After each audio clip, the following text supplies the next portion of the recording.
நம்ம எம்சியூவில் இப்போதைக்கு fantastic ஒர்க்கான casting work நல்லா வேகமாக நடந்துகிட்டு இருக்கு. அதில் இப்போதைக்கு கேரக்டர்ஸாக நம்ம ரால்ஃப் நேசன் அப்படிங்கிற ஒரு ஆக்டரை கேஸ்ட் பண்ணியிருக்காங்க.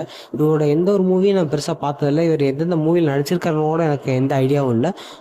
பட் இந்த ஆக்டர் ஓரளவுக்கு பெட்டராக தான் இருக்காருன்னு நான் நினைக்கிறேன். அதுவும் இல்லாமல் நான் கொஞ்சம் வேறு மாதிரி ஆக்டர் தான் கேஸ்ட் பண்ணுவாங்கன்னு நினச்சேன். அதாவது ஒரு ஏஜ் கம்மியாக கொஞ்சம் பாடி பில்டான ஒரு ஆக்டர் தான் கேஸ்ட் பண்ணுவாங்க அப்படிங்கிற மாதிரி நினச்சேன். பட் இவரை கேஸ்ட் பண்ணியிருக்காங்க.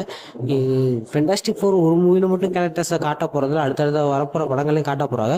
பட் இவரை எப்படி காட்ட போகிறாங்க, எப்படி ரன் பண்ண போகிறாங்க அப்படிங்கிறதுல கேரக்டர்ஸ் வந்து ஒரு முழுக்க முழுக்க சிஜிஐ கேரக்டர் தான். ஸோ அவரோட வாய்ஸை மட்டும் தான் அந்த கேரக்டருக்கு யூஸ் பண்ண போகிறாங்கன்னு தான் நினைக்கிறேன். மற்றபடி இவரை முழுக்க முழுக்க படத்தில் இன்வால்வ் பண்ணுறதுக்கான வாய்ப்பு ரொம்ப கம்மி. ஃபேஸ் முதற்கொண்டு சிஜிஐ பண்ணி தான் காட்ட போகிறாங்கன்னு நினைக்கிறேன். பட் அந்த படம் வந்ததுக்கப்புறம் தான் நம்மளுக்கு அதை பற்றி தாட்ஸ் தெரியும், எப்படி அந்த கேரக்டர்ஸ் இன்வால்வ் பண்ண போகிறாங்கன்னு தெரியும். நம்ம ரால்ஃப் நேசன் எப்படி இந்த கேரக்டரை ஃபுல்ஃபில் பண்ண போகிறான்னு தெரியல.